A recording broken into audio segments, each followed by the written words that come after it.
undoubtedly you see some of the modest progress in the Senate. At least people are talking about spending, 26 spending.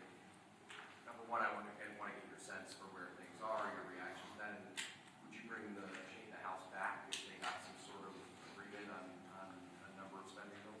Yeah, look, the whole point of this is a very important reminder. The reason we're in this mess is because they voted against the clean CR. What was the point of the CR? The CR was merely to buy us 7 additional weeks to finish the funding of the government, the appropriations process. We were working on that in bipartisan fashion and bicameral fashion. As you know, we had a conference committee set to go on 3 appropriations bills that had passed out of the House. They didn't match the Senate exactly. They were going to work through that. That's the process. And our appropriators, the members of Congress who work on all this funding every day, are raring to go. In both parties, in both chambers, they want to get back to that work, and that is the whole point.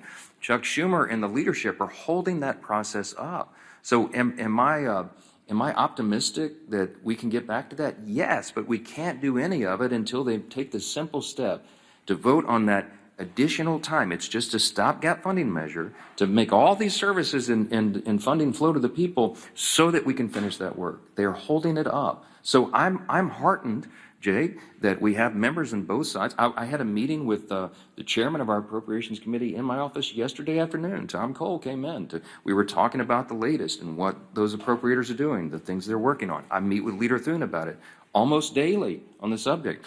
We are ready. The next packages of funding bills are being prepared. And yes, we want to pass that off the House as soon as possible. We want to get all 12 appropriations bills done because we're returning to regular order.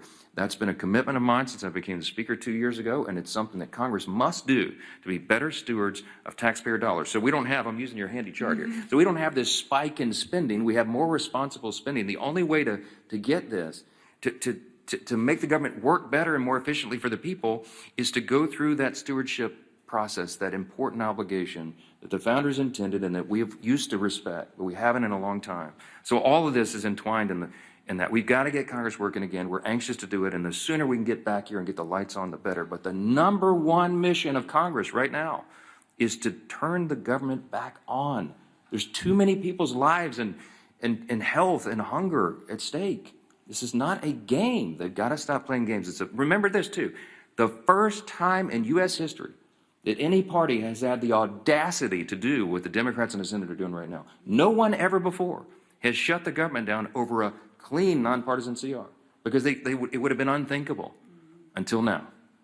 And you need to remind them of that.